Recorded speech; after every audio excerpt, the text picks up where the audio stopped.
What's up guys? This is Generic Rider. For today's vlog, i-review natin ngayon yung Lexi 155cc ni Yamaha.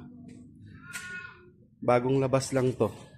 Bali kung titignan mo siya, para siyang kombinasyon ng Gravis at saka NMAX. Equipped ng 155cc, liquid cooled, naka digital panel na rin yan. Ang tinakbo pa lang nito, inuwi ko lang galing sa casa. 12.5 kilometers pa lang. Yan. All stock. Bali, pag binuksan mo siya, yun yung lalabanin niya.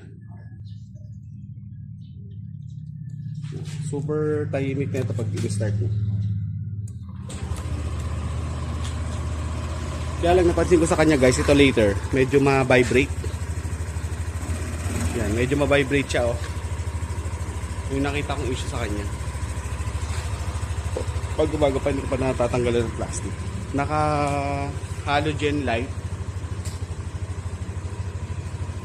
Halogen, naka blue core na rin. Signal light. Dito sa may display panel niya, naka digital na rin yan guys. Meron siyang stop and go switch. Pag gusto mo nang medyo matipid sa gas, pipindutin mo lang yan. Naka hazard.